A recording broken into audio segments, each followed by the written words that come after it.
Hola, buenas tardes, probando bueno. Vamos a empezar en 5 minutos la conferencia acerca de Don Santos Degollado, el héroe de las derrotas. Entonces, para las personas que nos gusten acompañar, aquí los esperamos en un momento más. Ya tenemos la presentación.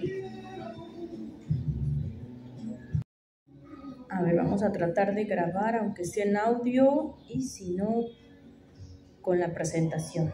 Vamos a ver cómo lo hacemos. Si no, de todas maneras, después les paso la presentación. Vamos a ver.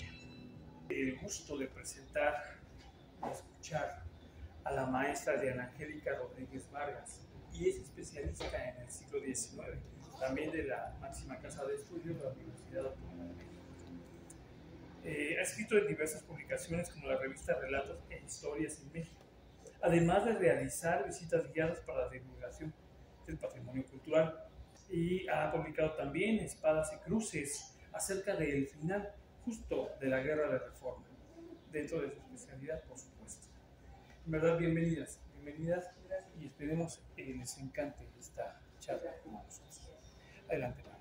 Muchas gracias por haber asistido aquí en esta pequeña charla que hemos organizado precisamente en honor del aniversario luctuoso de Santos Degollado, que tuvo lugar el día de ayer, el 15 de junio, nada más que bueno, pues en 1861 fue cuando este personaje pues es muerto en una emboscada en el Cerro de las Cruces, y de ahí, bueno, pues ya pasó mucho tiempo, pero estamos conmemorando esta fecha. No se pudo precisamente el día de ayer, pero pues le hacemos justicia ahora sí que el día de hoy. Y bueno, pues yo también entiendo que ahorita también la asistencia es un poco complicada porque aparte estamos en el Día del Padre. Y la fiesta que van a cerrar el Zócalo. Ah, mira, sí. De hecho, están cerrados muchos accesos. No sabía que también está cerrado, sí. Entonces, pues doblemente complicado. Pero bueno, felicidades a los papás también para que tengamos pues este día, ¿no? Entonces, pues vamos a empezar. A mí me gustó mucho el cartel que nos hicieron aquí, porque está ahí un rifle precisamente del siglo XIX, y pues nos dicen que Santos Degollado es el héroe de las derrotas, ¿no? Entonces les vamos a contar por qué le llamaban así. Y también aquí estamos muy cerca del Paseo de la Reforma, que en un tiempo se llamó Paseo de Degollado. Entonces yo me acuerdo cuando apenas, pues no conocía nada más bien de este personaje, que sí había escuchado nada más eso, ¿no? Que Benito Juárez había nombrado en su honor el Paseo de la Reforma, porque esa avenida originalmente que la manda a hacer Maximiliano le pone el Paseo de la Emperatriz. Entonces cuando se vence el Segundo Imperio le pone Benito Juárez, pues ahora va a ser el Paseo de Degollado en honor a este personaje que vamos a conocer. Pero bueno, en ese entonces, como yo no conocía nada de él, yo decía, ¿cómo que Paseo de Degollado? Se oye muy feo, ¿no? ¿Cómo que de degollado? ¿A quién degollaron? ¿O cómo, no? ¿Qué apellido tenía, no? Pero bueno, ya que lo conozcamos, vamos a saber por qué sí se lo merecía, y bueno, es uno de los hombres más importantes de la Reforma. Él ya no alcanzó a ver el Segundo Imperio porque pues muere antes, en el 61, pero sí estuvo muy presente antes en todo, incluso cuando hicieron la Constitución de 1857. Entonces, bueno, pues ahí lo vamos a tener. Entonces, si nos pueden poner la segunda diapositiva, por favor. Aquí tenemos su foto. Si ven, de esos tiempos era también cuando ya empezaban a hacerse unos lentes así más o menos como estos. Entonces él tiene precisamente esos lentes porque se dedicó a leer muchísimo. Originalmente su familia no estaba tan mal de recursos, y entonces en ese entonces fue uno de los pocos que aprendió a leer y escribir, porque en ese tiempo pues la mayoría de las personas no tenía acceso a esos estudios. Entonces tanto sabía leer como escribir, y también pues hay que decir que tenía muy buena letra, tenía esos dotes, ¿no? Le llamaban, como les digo, el héroe de las derrotas. Ahorita vamos a ver por qué, y también el santo de la Reforma, lo cual es un poco contradictorio porque si sabemos las leyes de Reforma, parte de las leyes de Reforma eran separar a la iglesia del Estado. Sin embargo, él siempre estuvo muy cerca de la iglesia. Lo que pasa es que sí estaba a favor de un Estado laico. Eso no quiere decir que él no pues fuera católico y estuviera como en comunicación con la iglesia. A veces ha habido algunas representaciones en películas o en telenovelas donde nos ponen a Santos degollado como si fuera un cura, incluso lo ponen con un traje de cura, pero si ven, no era así, él era civil. Lo que pasa es que desde niño, él más o menos era así como un acólito, entonces le estuvo ayudando a uno de sus parientes maternos, que era un sacerdote. De él muere su padre cuando él es muy chiquito, a los 3 años, y entonces cuando tiene 6, imagínense, está todavía muy chiquito, pero ya lo mandan a ayudarle, era más o menos como un tío materno, que era el cura, se llamaba, aquí tengo por aquí su nombre, Mariano Garrido, y él pues le sirve así como acólito y todo eso, entonces crece junto con la iglesia. Bueno, vamos a platicar también un poco de su familia. Cuando él nace en 1811, si ven, pues empezaba apenas la lucha por la independencia.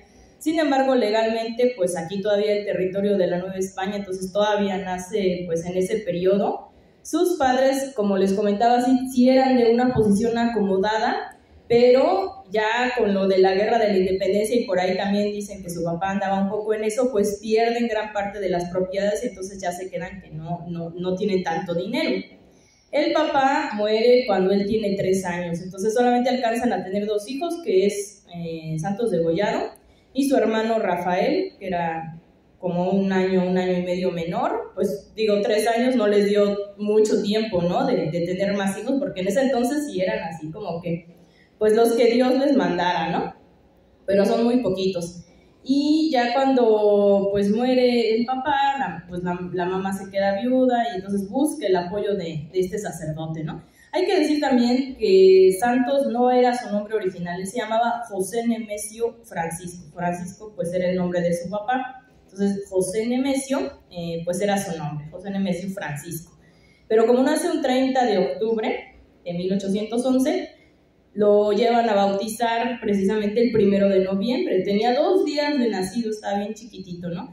Y le ponen ahí, pues lo bautizan con cuál es el nombre de ese día, ¿no? De todos los santos, exactamente. Entonces ya se va a llamar ahí su apodo, y eso es así que se van a referir de él casi toda su vida, Santos degollado, ¿no? En vez de José Nemesio, pero bueno, es como un dato así extra. Y pues va creciendo ahí con el cura. Él nace en Guanajuato. Después se van a la Ciudad de México, precisamente porque en Guanajuato estuvo ahí como que la cuna de la independencia, estaba un hervidero. Se van a la Ciudad de México. Después con el cura se van a Quiroga, Michoacán, que era donde estaba comisionado pues este sacerdote, y se lo lleva con él, empieza ahí su instrucción.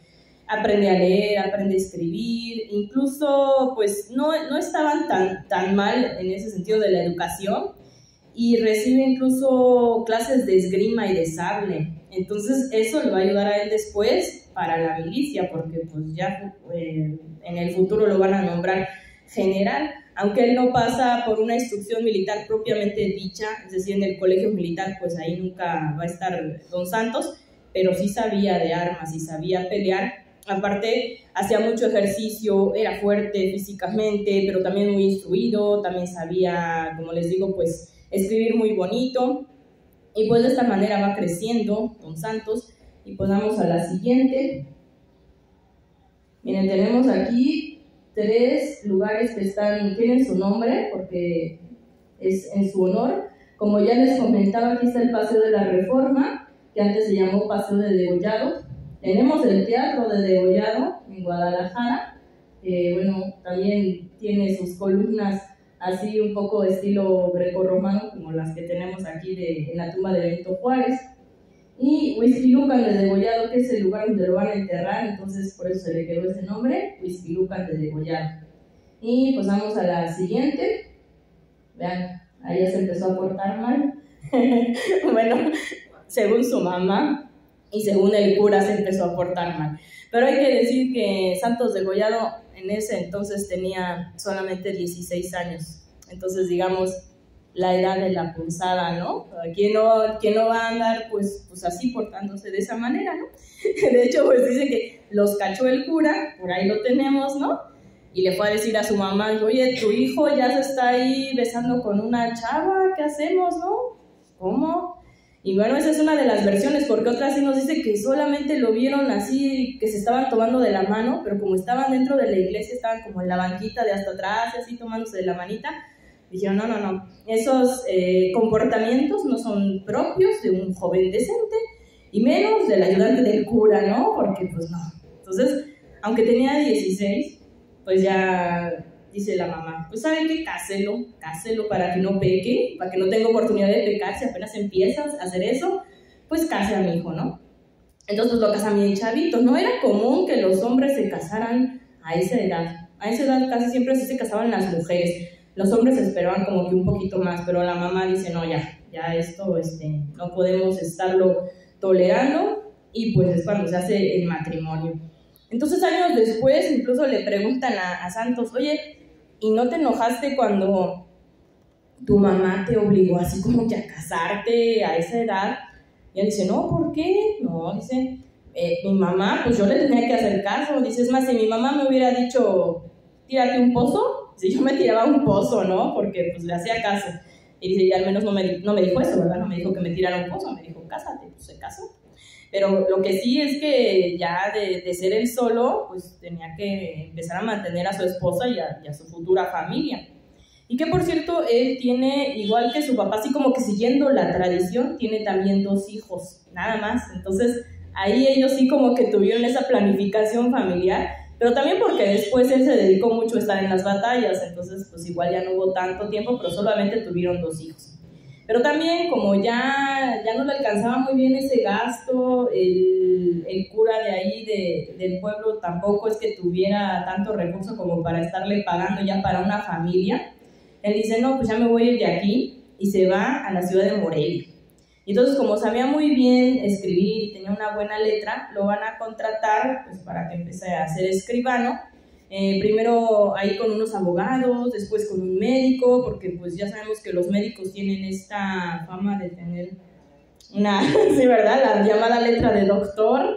Entonces muchas veces que no se entendían las recetas y pues las escribía don Santos, ¿no? Y ya decían, ¡ay, qué bonita letra! Entonces todos los que iban a visitar a ese doctor y veían esas recetas, decían, bueno, ¿quién las escribió? No, pues aquí este muchacho, don Santos y todo. Eso llega a los oídos de los eclesiásticos de la mera catedral de Morelia. Y ya ahí se interesan por él. Dicen, bueno, pues tráiganlo para acá porque aquí necesitamos quien nos escribe en los libros eclesiásticos y que tenga precisamente pues esa letra bonita. Ahorita lamentablemente no les traje cómo era su firma, pero bueno, por ahí a lo mejor la pueden buscar en internet y bueno, van a ver que sí tenía muy buena letra, porque su firma era muy, muy bonita. Y dicen, bueno, pues vamos a traerlo para acá. Y efectivamente se va ya a trabajar a la catedral, y de ahí, de ser escribano, también empiezan a ver que es muy bueno para las cuentas y para administrar los gastos. Entonces ya lo ponen como administrador de diezmos. Y pues como les digo, ya va creciendo pues en ese ámbito de la iglesia. Por eso vemos que después nos parece tal vez una contradicción que digamos, ¿cómo va a llamarse Santos y que estaba muy apegado a la iglesia y que va a estar al mismo tiempo en la Reforma? Bueno, pues es porque él también tenía estas ideas reformistas, quería ver modernizar a su país, pero al mismo tiempo pues toda su vida estuvo educado en la iglesia. Entonces, en su tiempo, en su juventud, todavía no empezaba lo que es la lucha propiamente dicha entre liberales y conservadores, pero sí empezaba una lucha entre centralistas y federalistas. Entonces, él se metió un poquito a los movimientos federalistas. Y ahí es donde lo van a acusar y dice, no, tú andas en eso, que eso va a ser como el antecedente después de la lucha liberal. E incluso llega un momento en que lo meten a la cárcel por andar ahí.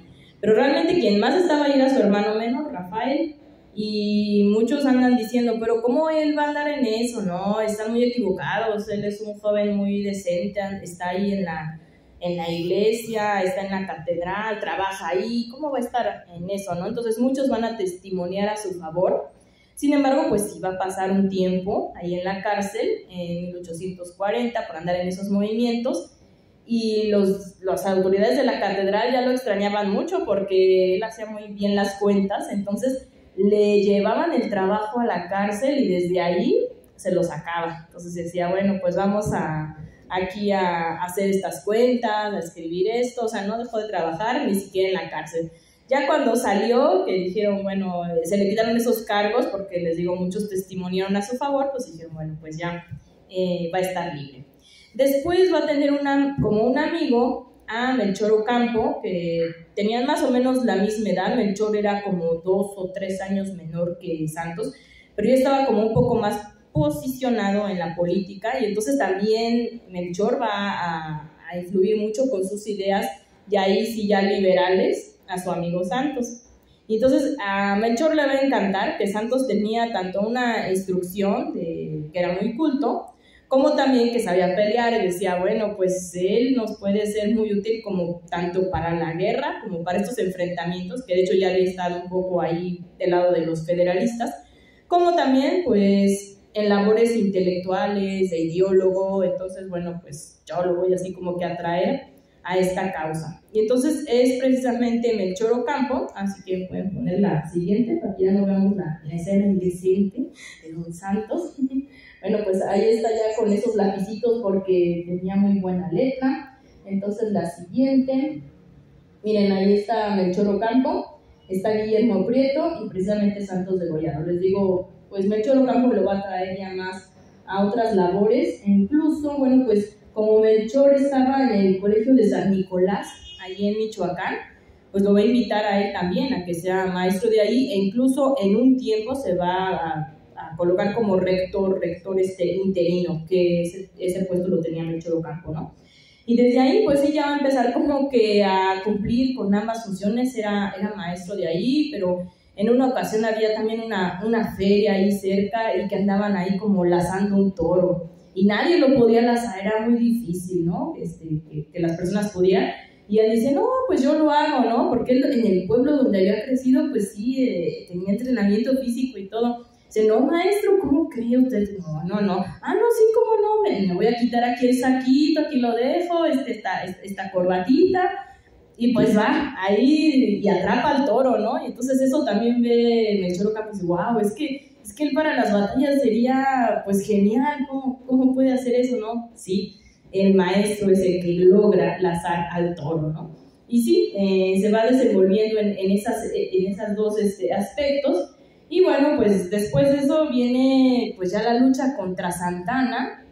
Como sabemos, la revolución de Ayutla, 1853-1854, pero para entonces, pues sí, Santana, pues obviamente se va a defender, y va a decir, hay algunos liberales que son los llamados puros, y decían, esos sí vamos a alejarlos de aquí, porque él decía, son muy peligrosas sus ideas. Entonces va a alejar, va a exiliar en Nueva Orleans, por ejemplo, a Melchor Ocampo, a Benito Juárez también, a José María Mata, que después se va a convertir pues en el yerno de aquí de Melchor Ocampo.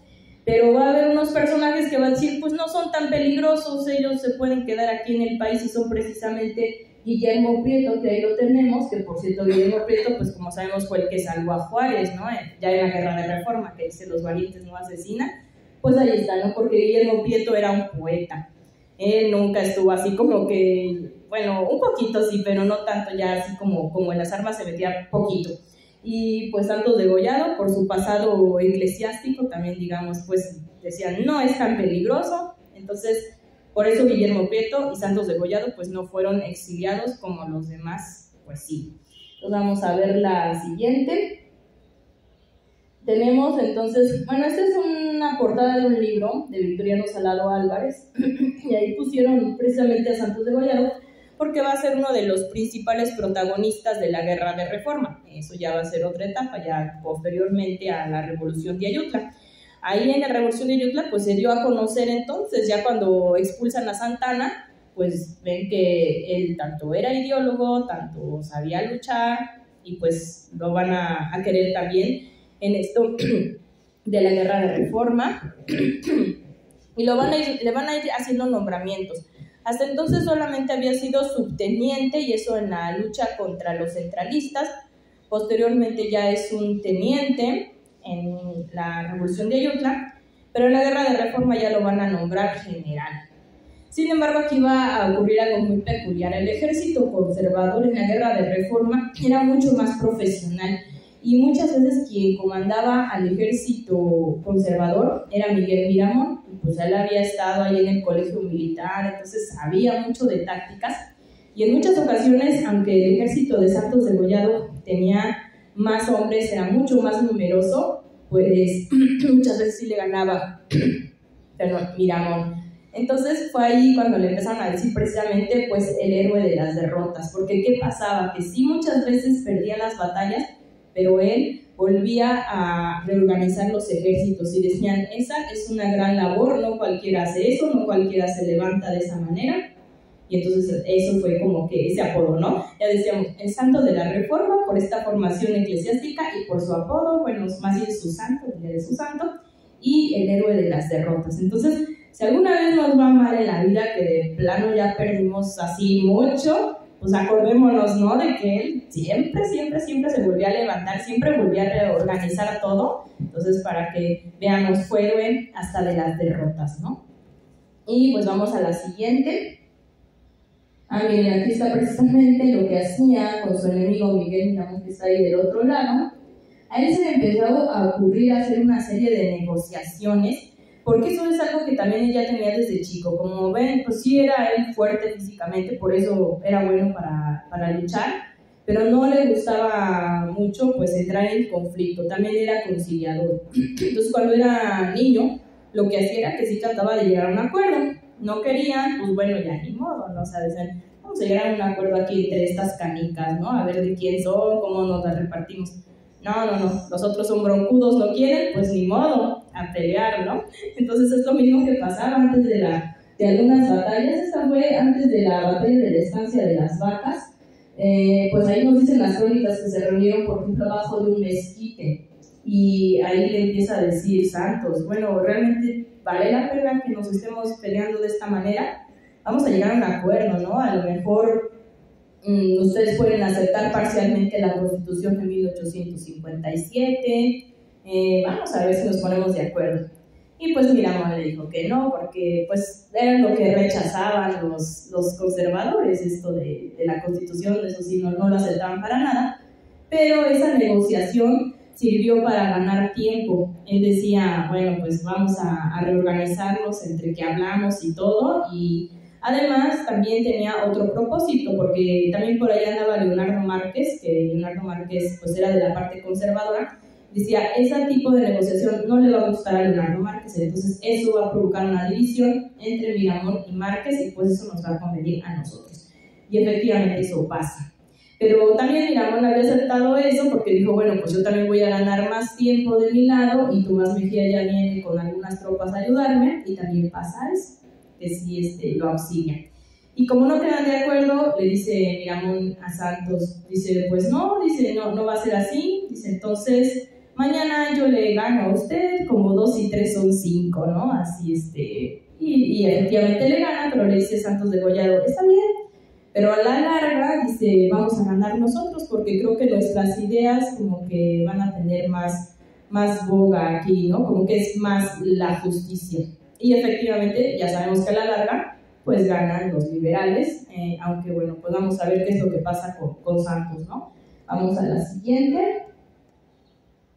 Tenemos aquí a 3 de los principales generales precisamente de esta guerra de reforma junto a Benito Juárez. Tenemos a Benito Juárez en primer plano aquí en este medallón, así doradito. Y si ven, al lado de Juárez tenemos en la parte superior a Leandro Valle, luego tenemos abajo a Santos Degollado, y a un lado tenemos a Jesús González Ortega. Ellos 3 pues son de los principales generales, como les comentaba, de esta guerra de reforma. Leandro Valle, bueno, no sé si ahorita que estuvieron viendo las tumbas, más bien tenía su tumba. Aquí derecho, está hasta la efigie de Leandro Valle. Era muy, muy jovencito cuando murió, entonces por eso tienen ahí pues la efigie muy jovencito. Y él era además el mejor amigo de Miguel Miramón. Entonces, nada más que bueno, pues por ahí estaban en bandos diferentes, era liberal y el otro era conservador. Y además el papá de Leandro había estado también en la Revolución de Ayutla, entonces había conocido a Santos. Leandro sí había estado en el colegio militar, sin embargo, pues ya para la experiencia en los campos de batalla, más bien como que el papá de Leandro como que se lo encarga un poquito a Santos, y se vuelve Santos como su maestro en ese campo de batalla. Entonces era así como su pupilo, digamos, este chavito Leandro Valle. Digo chavito porque tenía 20 y tantos años, estaba bien chico. Y aparte pues estaba también Jesús González Ortega, que bueno, vamos a ver qué es lo que va a pasar después con él. Eran los tres principales que estaban ahí en la guerra de Reforma. Entonces vamos a la siguiente.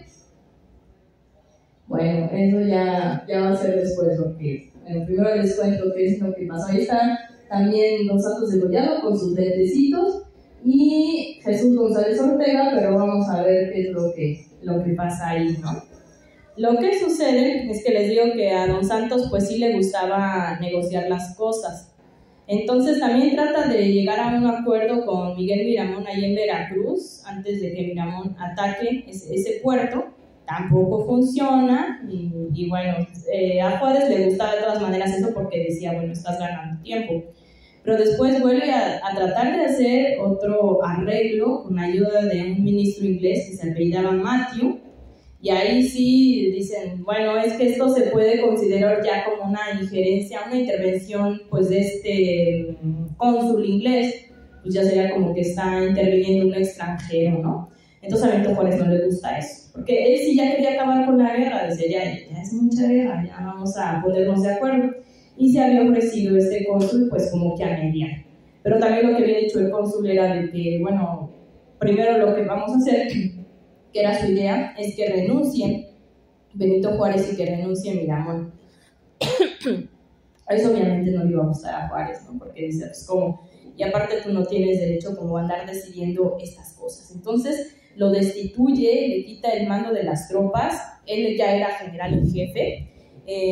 Por ejemplo, Jesús González Ortega, pues era su segundo, también Manuel Doblado, lo mismo Leandro Valle, también por ahí andaba ya Ignacio Zaragoza, que después se va a distinguir ya en la intervención francesa, ya sabemos ahí en la batalla de Puebla, pero ya andaba por ahí también, pues andaba ahí con Leandro Valle, eran chavos ellos los dos, y pues ya, le quitan el mando.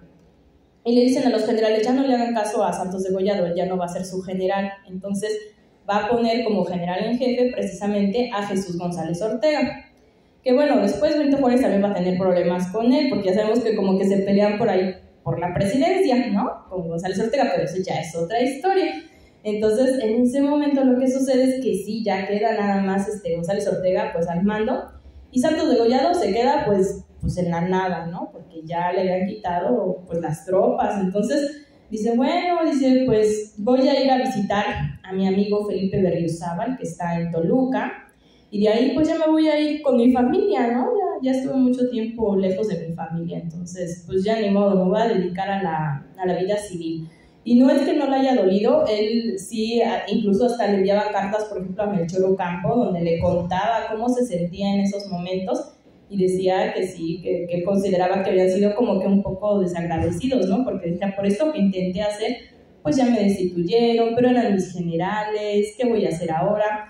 Y aparte empezó a tener como un mal presentimiento, él decía, he tenido como que muy mala suerte, pues siempre pierdo las batallas, bueno, no siempre, pero sí muchas las perdía.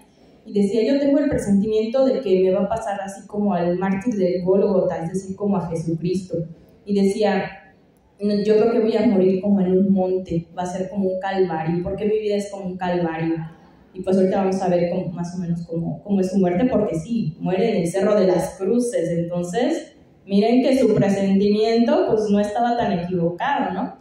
Pero dice, bueno, pues mientras vamos a visitar aquí a mi amigo Felipe Berriozábal, se va a visitarlo, que él estaba en la gubernatura de Toluca, y que les cae una emboscada conservadora ahí con Miguel Miramón precisamente, y que atrapa a Santos, atrapa a Felipe Berriozábal y a Benito Gómez Farías, que también era su amigo, era el hijo de Valentín Gómez Farías, que pues estuvo mucho también en las leyes de reforma, y se los lleva presos a Palacio Nacional. Sin embargo, esto pues no fue tan malo para ellos, porque en Palacio Nacional los trataron más como huéspedes que como prisioneros, nada más que pues no podían salir, no podían enterarse de noticias, eso sí pues no, pero sí les daban de comer bastante bien. Él se los encarga a Concha Lombardo, Miramón, que en ese entonces pues, era el presidente de los conservadores, y dice, bueno, pues ahí trátamelos bien, ¿no? Porque además ya también estaba Leonardo Márquez como que queriéndolos fusilar. Después va a decir Márquez que no era cierto, pero sí, ya tenía como esas intenciones. Aparte aquí vamos a regresarnos un poquito en el tiempo, cuando es el 11 de abril de 1859, que es el episodio que conocemos como los mártires de Tacubaya, una pelea en Tacubaya, que ahí precisamente estaba el jefe todavía Santos Degollado, y del otro lado pues estaba Leonardo Márquez. Entonces, cuando caen ahí en Tacubaya, y que eso también ya dimos una plática aquí, que bueno, pues fue terrible todo esto de que mataron civiles, mataron médicos, bueno, pues por órdenes de Leonardo Márquez, que mira, uno ya ha dicho, fusila a los jefes y oficiales, pero Leonardo Márquez pues como que se extralimita con los civiles, ¿no? Pero aquí sucede algo muy interesante. Santos Degollado sí, por poquito ya lo hubieran apresado, pero salió tan apresuradamente que dejó ahí su casaca militar y su banda. Entonces a Leonardo Márquez le dio mucho coraje eso, porque él ya quería acabar con Don Santos y ordenó que la casaca y la banda fueran tiradas en el piso, o sea, casi que en el lodo, y que sus hombres le dieran de picotazos, de lanzazos, y decía, así es como tuvo que haber muerto, como tenía que haber muerto el desgraciado de Don Santos, ¿no? Y pues, hijo, eso va a cumplirse 2 años después, en 1861, en una emboscada, ese tipo de muerte va a tener, pero bueno, todavía no llegamos ahí. Ahorita apenas están presos en Palacio Nacional, y digo, pues ahí tienen un poco de tiempo para estar platicando entre ellos, pues él con Felipe, con Benito, Gómez Farías, de todo lo que había pasado.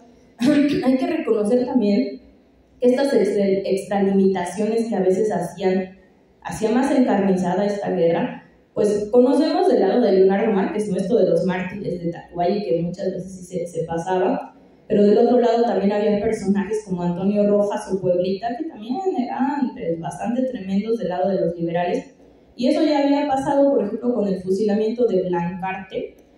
Eso también en la Guerra de Reforma, ya Santos Degollado había llegado a un acuerdo con Blancarte porque Blancarte se había rendido. Dijo, bueno, está bien, no te vamos a fusilar. Pues llega Antonio Rojas y lo fusila. Y Santos Degollado incluso destituye a Antonio Rojas, dice, no puedes hacer eso, a él no le gustaban los fusilamientos.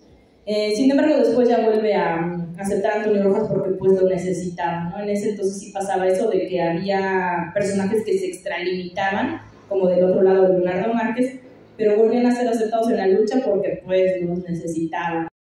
Y pues ya se quedan ahí esperando en Palacio Nacional, y es cuando precisamente gana la batalla de Calpulalpan. Pues aquí está el otro general, González Ortega, que está del otro lado, y cuando ya entran triunfalmente a la Ciudad de México, pues Santos no quiere ir porque ya estaba pesando sobre él la acusación de haber querido negociar con el cónsul inglés, aparte de que había tomado unas libranzas, igual también de los ingleses, para financiar la guerra. Entonces pues ya tenía como 2 cargos en contra, iba a enfrentar ese juicio. Pero le va a decir González Ortega, no te preocupes, tú vente con nosotros a festejar, porque en gran parte también es por tu resistencia, porque pues recordemos lo llamaban el héroe de las derrotas, ¿no? Es por tu resistencia que nosotros también hemos ganado pues esta guerra. Entonces, véngase con nosotros, y ahí es cuando le está diciendo, pues no te quedes ahí, te vas a Palacio Nacional, ya no como prisionero obviamente, sino para festejar. Porque también ya después de que habían perdido la guerra los conservadores, que ganó González Ortega esta batalla de Calpulalpan, llega Miramón ya vencido y le quiere dar el mando de la ciudad precisamente a Don Santos Degollado, porque pues ya lo conocía, y recordemos que ya han hecho negociaciones ellos como enemigos, pero pues ahí estaban, ¿no? Que ya se conocían más, y él se niega y dice, no, porque pues ahorita yo estoy en broncas, ¿no? Con Benito Juárez, ya, o sea, me destituyó, y pues va a decir que yo quiero como que agarrar el bando, como que soy un ambicioso, entonces no lo puedo aceptar. Lo acepta Felipe de Berriozábal, se queda como pues gobernante interino de la Ciudad de México, y cuando llega González Ortega, pues ya hacen esa entrada, digo, simbólica, triunfal, porque ya antes, precisamente fíjense que en Navidad fue cuando entraron a la Ciudad de México las fuerzas liberales. Primero entró Aureliano Rivera, y bueno, pues ya después le sigue González Ortega el 1 de enero, en el Año Nuevo. Entonces toda esta historia tiene mucho que ver con la Navidad también, de 1860 en este caso, que por eso en diciembre ya tenemos así como que planeada una platiquita acerca precisamente del final de la Guerra de Reforma, porque pues empezó en Navidad y terminó en Navidad, entonces cosa muy curiosa. Pero aquí le dice a Don Santos, pues vente para acá, vamos a festejar. ¿Y qué es lo que pasa después con Don Santos? Pues vamos a ver en la siguiente. Don Santos, pues, bueno, esta es una portada que hicieron para un diario que él escribe, que de hecho recuperan sus enemigos, y que él empieza a escribir desde que Juárez lo destituye de ese puesto, hasta que pues ya prácticamente su muerte, ¿no? En más o menos como año y medio que hace este diario, y va narrando todo lo que va sucediendo. Por eso sabemos cuando lo apresaron en Toluca, cómo estuvo ahí en Palacio Nacional. Entonces por eso sabemos también parte de su vida. Y además de este diario, también por las cartas que él escribía a Melchor Ocampo, donde también le contaba mucho de cómo se sentía, de qué pensaba, por ejemplo, de sus enemigos. Por ejemplo, cuando negociaba con Miguel Miramón, y él decía, es que Miramón yo lo consideraba pues como que era un grosero, ¿no? Así como Leonardo Márquez y todo, porque pues es de ahí, de su mismo partido. Pero dice, pero pues ya me fijé que sí tiene algo de caballerosidad, pues sí es amable, pero bueno, pues es nuestro enemigo, ¿no? Y en efecto, pues ya ven, ¿no? O sea, fue ya cuando sí los trata bien ahí en Palacio Nacional, pero pues finalmente pues sí era su enemigo. Y pues él ya va a hacer este diario. Gracias a eso, les digo, conocemos parte de esta historia, de cuando también entran los liberales, de cuando dice, González Ortega me obligó a llevar la bandera, porque él no quería, ¿no? Pero él dice, no, y tú vas a agarrar la bandera para llegar al Palacio Nacional ya como un triunfador, ¿no? Y en efecto, pues eso hace. Entonces, después de eso, Don Santos, pues lamentablemente eso también está en su diario, se empieza a sentir muy mal, le empieza a dar una fiebre así horrible, y le da escarlatina. Entonces, pues ya no puede celebrar el pobre. Vamos a ver la siguiente. Miren cómo queda el pobrecito, ya ahí todo tendido, y pues no era tan grande, para esos estándares estaba como, bueno, más o menos, pero era como de mediana edad, digamos, tenía 49 años, no estaba tan grande, ¿verdad? Pero pues ahí estaba, y dice, no, pues es que la escarlatina pues le puede hacer mucho daño, le hacen las sangrías estas que les ponen aquí, supuestamente para bajar la fiebre, no eran los métodos que se ocupaban. Y pues ya Benito Juárez, cuando sabe que tiene escarlatina, dice, híjole, como que me porté muy duro con él, ¿no? Al quitarle su puesto, al someterlo a un juicio. Entonces lo va a ir a visitar.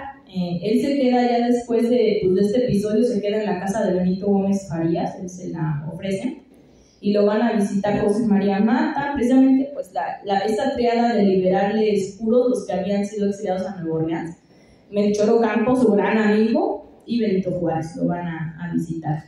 Y pues ahí ya se reconcilian él y Juárez, y ya le dice, pues sí está el juicio, pero ya no se preocupe, pues ya no va a pasar nada. Y efectivamente pues ya el juicio como que se va aplazando, y ya lo van a condonar de esos cargos que le habían levantado, aunque sí eso ya va a ser post-mortem, porque vamos a ver después qué es lo que sucede. Ya en junio, precisamente como estamos en este mes, pero de 1861, ya habían ganado los liberales, pero Miramón ya se había ido exiliado, pero sí se había quedado pues Leonardo Márquez y algunas gavillas conservadoras, y se había propuesto, bueno, más bien se había proclamado como presidente Félix Zuluaga otra vez, pero ya no tenía poder realmente, o sea, ya quien estaba era Benito Juárez, pero sí andaban por ahí estas gavillas conservadoras. Y pues principalmente ya van a decir los de esa época que ya quien decidía más las cosas era Leonardo Márquez, ya no era tanto Félix Zuluaga. Entonces, pues ¿qué va a pasar? Que el 3 de junio de 1861 pues van a apresar a Melchor Ocampo y lo van a fusilar sin hacerle juicio ni nada. Aparte que era algo ilegal porque pues Melchor Ocampo nunca tomó las armas, era un civil. Y entonces pues va a morir el gran amigo de Don Santos. Y Santos, aunque ya se había retirado después de que se enfermó de escarlatina, después de que ya no tenía el puesto de general en jefe, ya decía que se iba a retirar a la vida civil. Sin embargo, pues él va y ofrece su espada para vengarse de los asesinos de Ocampo. Dice, yo los voy a encontrar y pues vamos a someterlos a la ley, ¿no? Porque no se vale que hayan hecho esto. Juárez le da permiso, le dice, bueno, ok, voy a hacer eso. No sé si ustedes recuerdan una telenovela que se llamó El Carruaje, que ahora pues ya le pusieron así como Benito Juárez, pero El Carruaje, ¿no? Ahora la podemos encontrar en YouTube con este nombre de Benito Juárez. En el primer capítulo, pues Juárez está recordando cómo mueren todos sus amigos, pues esta triada principalmente de liberales, cómo muere el Chorocampo, y segundo, pues qué es lo que le va a pasar a Santos, ¿no? Que precisamente buscando a los asesinos de Ocampo, se va a meter al Cerro de las Cruces y se va a cumplir como que su propia profecía, ¿no? Como mal presentimiento, que decía, yo creo que voy a morir como en Golgota, algo así, pues sí, en el Monte de las Cruces le hacen una emboscada, lo tiran del caballo y ya estando pues en la tierra le dan de lanzazos, ¿no? Como, o sea, parecía que habían ensayado su muerte cuando fue lo de los mártires de Tacubaya, ¿no? Que eso había hecho Leonardo Márquez con su casaca militar. Pues finalmente eso es lo que ocurre, ¿no? Ahí es donde les digo que después sus propios enemigos van a rescatar su diario, dicen, bueno, pues aquí traía esto, y ahí se lo pasan por ahí a sus amigos, y le van a dar un entierro provisional ahí, pero fíjense, hasta en el entierro le pusieron ahí un letrero que decía, aquí yace el desgraciado de Don Santos. O sea, lo mismo que había dicho Márquez, de que así debía haber muerto el desgraciado de Santos, pues lo mismo le pusieron ahí. Después otros amigos ya van a recoger el cuerpo y dicen, no, pues no, que fea tumba, ¿no? O sea, ¿cómo va a decir eso? Pues sí, pues lo vamos a poner aquí en Huixquilucan. Entonces ahí va a tener como también un entierro provisional y más o menos como durante un año, por eso se llama Huixquilucan degollado. Ese mismo año en el que él muere, que ya digamos pues es un día como el de ayer, 15 de junio de 1861, después el 31 de julio se le hace un homenaje en la Alameda, pero su cuerpo pues todavía seguía en Huixquilucan. Después de un año, en 1862, ya se le va a trasladar y primero su cuerpo va a hacer una parada precisamente para un homenaje aquí donde estamos ahorita nosotros, en el Panteón de San Fernando, porque, bueno, pues aquí también estuvo, por ejemplo, Melchor Ocampo. Él, de hecho, está en este pasadizo, ahí junto a las rejas, ahorita que pasaron para acá, hasta arriba, bueno, estaba Melchor Ocampo, ¿no? Ahorita ambos están en la rotonda de las personas ilustres. Y posteriormente se va a unir a ellos, pues, este jovencito Leandro, ¿no? Porque él, al saber que ya también mataron a Santos degollado, pues como les comentaba, Santos degollado había sido como su maestro en los campos de batalla, entonces decía Leandro, esto no puede ser. Igual también va a pedir permiso a Juárez para hacer, pues ahora ya la venganza de estos asesinos, y entonces pues van a apresar a Leandro y le va a pasar la misma suerte, aunque él fusilado a Dos Santos, pues ya no, ni tiempo le dieron, ya, o sea, lo mataron ahí. Pues sí, Leandro Valle le van a dar ahí como una hora nada más como para que escriba sus cartitas, igual que a Melchor Ocampo, y también lo fusilan.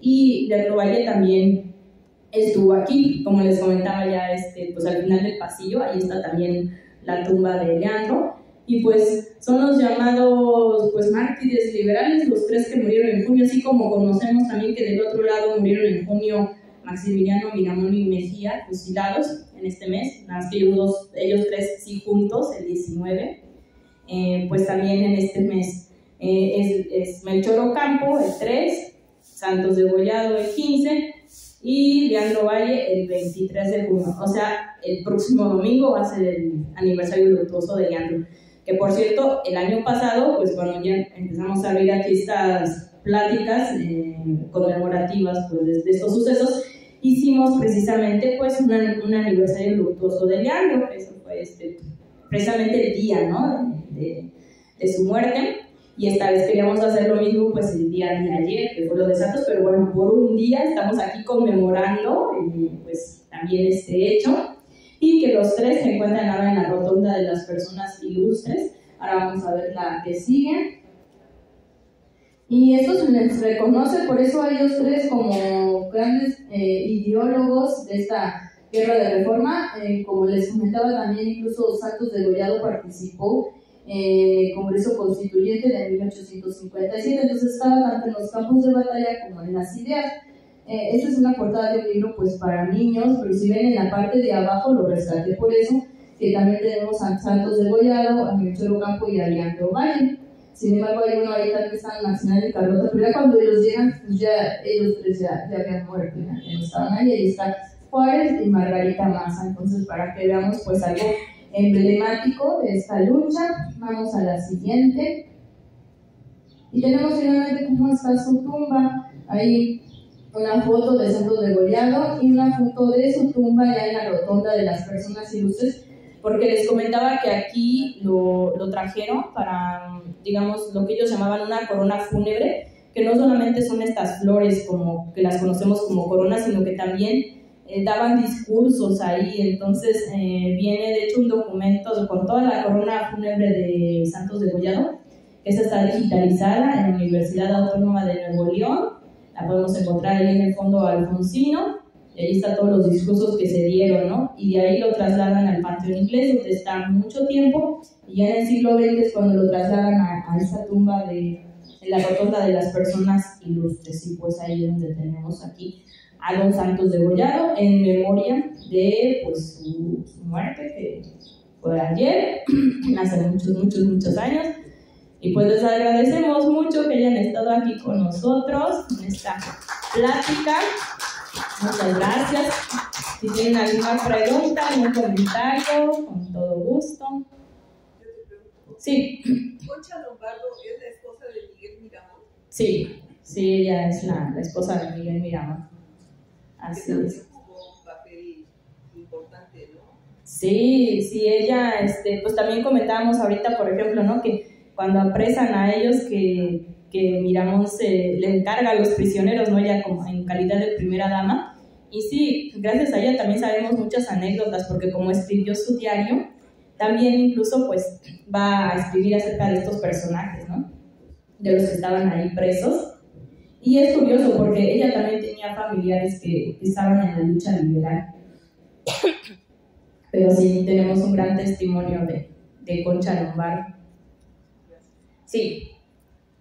Yo la quiero felicitar, la quiero felicitar. Gracias. Porque durante muchos años yo me dediqué a cosas de la educación y demás. Y a mí me hubiera gustado mucho que a los niños se les cuente las historias, o la historia así, platicada, amena, porque eso hace que uno vaya teniendo aprecio, no ese rechazo a la historia de las fechas y los personajes y la memoria, sino contada así es muy, muy agradable. Ay, muchas gracias. Y pues tratamos aquí, no sé, pues sí, de que se acerquen a la historia, precisamente, pues, sí, también los jóvenes y los niños, que vean que no solamente son fechas, ¿verdad? Sino que son muchas anécdotas, ¿no? Y tienen mucho de humano los personajes. Ya vimos ahí el pecadillo, ¿no? De Don Santos por ahí, pero sí, sí, todos tenían su corazoncito. Por eso sí. Gracias, muchas gracias. Muchas gracias. Gracias, aquí los esperamos luego las otras pues actividades que tenemos aquí en el Panteón de San Fernando. Que estén muy bien, pues bonita estancia aquí. Gracias.